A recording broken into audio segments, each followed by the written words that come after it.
नमस्कार दोस्तों, हम आ चुके हैं लेस गिबलिन की फेमस बुक बेचना कितना आसान के आखिरी चैप्टर पर। आइए करते हैं शुरुआत। यदि आप चाहते हैं कि ग्राहक आपसे कुछ खरीदे तो उसे खरीदने का कारण भी समझाएं। इस पुस्तक को व्यवहार में लाएं। इस पुस्तक में प्रस्तुत ज्ञान को व्यवहार में कैसे लाएं। इस पुस्तक के सबसे महत्वपूर्ण भाग में आपका स्वागत है। अब तक जो ज्ञान इस पुस्तक से आपने पाया है उसे व्यवहार में लाने का समय आ गया है। ज्ञान अपने आप में किसी काम का नहीं होता जब तक उसका प्रयोग न हो सके। इसके प्रयोग से ही उसकी सार्थकता पूरी होती है। सेल्स के क्षेत्र में चुनौतियां कभी ख़त्म नहीं होती, एक के बाद एक आती रहती है। इसमें वही सेल्स कर्मी टिक सकता है जो सफलता के नए नए शिखर को छू सकता है, जो लगातार अपने में सुधार लाने की कोशिश करता रहता है। कुछ लोग अज्ञानतावश कहते हैं कि सफलता का कोई फार्मूला नहीं होता, जबकि सफलता का फार्मूला बेहद सरल और सीधा होता है। सफलता = ज्ञान प्लस कर्म। जब हम ज्ञान को व्यवहार में लाना शुरू करते हैं तभी से हम सफलता की राह हमारे लिए खुलनी शुरू हो जाती है। इस पुस्तक में आपने अनेक तकनीक सीखे। वे तभी काम आएंगी जब आप नियमित रूप से उनका अभ्यास करेंगे, उन्हें अपनी आदतों में शामिल करें। बेंजामिन फ्रैंकलिन अमेरिका के राष्ट्रपति ने कहा था, अमेरिकी राष्ट्र के संस्थापकों में से एक हैं। उन्होंने अपनी आत्मकथा में लिखा है, इस प्रकार अनेक वर्षों तक वह अपने में सुधार लाने की कोशिश करते रहे, अपनी कुछ आदतों से छुटकारा पाने की कोशिश की, मगर लगातार असफल रहे। तभी एक दिन सहसा उन्होंने अपने समस्त कमियों की एक सूची तैयार की। उस सूची में उन्होंने वह सब दर्ज कर लिया, सारी आदतें, सारी कमियां जिससे वह छुटकारा पाना चाहते थे, जिससे वह अपनी बड़ी समस्या समझते थे।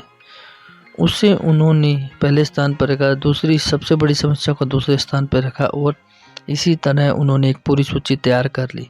इसके बाद उन्होंने निश्चय किया कि बारी बारी से अपनी सारी बुराइयों को दूर करने की कोशिश करूँगा। वह एक एक कर अपनी कमियों पर काम करते रहे और 1 साल के भीतर ऐसी कई बुरी आदतों से छुटकारा पा लिया जो उन्हें जीवन में उन्नति करने से रोक रही थी। अब समय आ गया है कि आप अपने साथ ईमानदारी बरतें। यदि आप में कुछ ऐसी आदतें हैं जो आप को जीवन में आगे बढ़ने से रोक रही हैं, सफलता के मार्ग में बाधा उत्पन्न कर रही हैं, तो आज ही प्रण करें कि हमें उनसे छुटकारा पाना है। हमारे जीवन में बदलाव तभी आएगा जब हम बदलाव लाने का फैसला करते हैं और उस दिशा में ठोस कदम उठाते हैं। आपने यह सुना ही होगा कि ज्ञान अर्जित करने से ज़्यादा कठिन होता है ज्ञान का प्रयोग में लाना, क्योंकि इसके लिए गहरी प्रतिबद्धता और अनुशासन की ज़रूरत होती है, नियमित अभ्यास की ज़रूरत होती है। आपके नियमित अभ्यास से तो प्रस्तुत है 10 सप्ताह का कार्यक्रम। प्रत्येक सप्ताह आपको एक विषय पर अभ्यास करना है। यदि पूरी प्रतिबद्धता और अनुशासन के साथ आप अभ्यास करेंगे तो निश्चय ही 10 सप्ताह बाद आप खुद को एक योग्य और हुनरमंद सेल्स कर्मी के रूप में पाएंगे। सप्ताह 1। इस सप्ताह जिस विषय पर आपको अभ्यास करना है वह है खुद को कैसे बेचें। इन बातों पर विचार करें। लोगों को समझना है, लोगों से बातचीत करना है। आज निष्पक्ष रूप से विचार करें कि उन चीज़ों में आप कितने हुनरमंद हैं। अब कलम उठाएं और ऐसे 4 हुनर लिखें जिन्हें आप सीखना चाहते हैं, जैसे मैं, मेरा, मुझसे जैसे शब्दों का इस्तेमाल कम से कम करना है।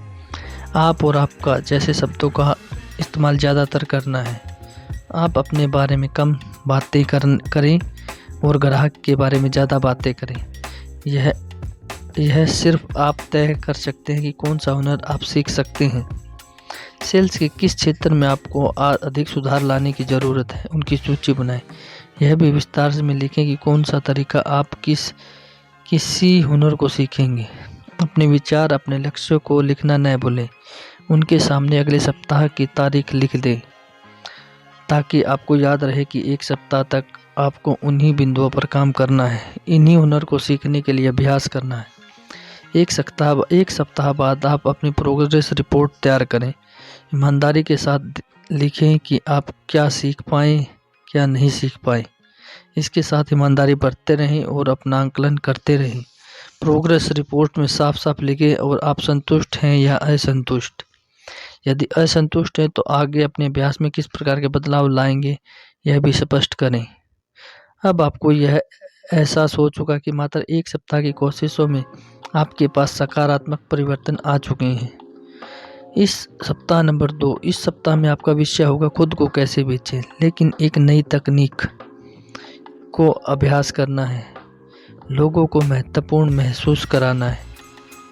हमने जो इस पुस्तक में लोगों को महत्वपूर्ण महसूस करवाने के नियम सीखे थे, उन्हीं सभी नियमों का इस्तेमाल करना है और उनकी एक प्रोग्रेस रिपोर्ट 1 वीक की बनानी है। उस रिपोर्ट के साथ आपको संतुष्ट या असंतुष्ट का आंकलन करना है और अपनी कमियों को एक प्रोग्रेस रिपोर्ट की तरह इवैल्यूएट करके उसके अगेंस्ट में आपको प्लान बनाना है। सप्ताह 3, इस सप्ताह में आपका विषय वही रहेगा खुद को कैसे बेचें और इसमें आप तकनीक करेंगे कि लोग जिन तकनीकों का इस्तेमाल करेंगे उनमें से रहेगा कि लोगों को सहमत कैसे कराएं या खुद सहमत होने की कला सीखने पर प्रोग्रेस रिपोर्ट बनाएं।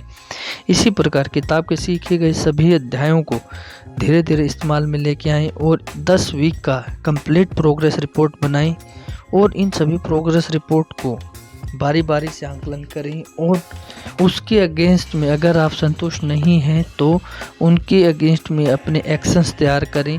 आप देखेंगे कि 1 साल के अंदर ही आपने जो प्रयास रचे थे आपकी सभी नई हैबिटों में बदल चुके हैं और आप एक सफल इंसान बन चुके हैं। दोस्तों, इस पुस्तक का प्रमुख उद्देश्य यही है कि सेल्स की प्रक्रिया को बेहद सरल बनाकर आपके सामने प्रस्तुत किया जाए। यह स्पष्ट किया जाए कि सेल्स में सफलता प्राप्त करना न तो कठिन है और न ही जटिल। इसे कठिन और जटिल हमारा आधा अधूरा ज्ञान बना देता है। जीवन के प्रत्येक क्षेत्र की तरह सेल्स के क्षेत्र में भी सफल होने के लिए सही ज्ञान अर्जित करने की आवश्यकता होती है और उससे कहीं ज़्यादा आवश्यक है कि आप उस ज्ञान को व्यवहार में लाएं। एक स्टार सेल्स कर्मी बनने के अलावा और किसी चीज़ की ज़रूरत नहीं होती। धन्यवाद दोस्तों, यह पुस्तक कंप्लीट हो चुकी है और सेल्स की बाइबल हम इसको एक प्रकार से कह भी सकते हैं। अगर आप चाहें तो इसको कंप्लीट प्रोसेस को आप 1 साल तक अपने प्रोसेस की तरह इस्तेमाल करें और अपने आप की एक प्रोग्रेस रिपोर्ट बनाएं। धन्यवाद दोस्तों, इस पुस्तक को पूरा करने में आप लोगों का भी बहुत बहुत धन्यवाद। Please like, subscribe and share our channel. धन्यवाद दोस्तों।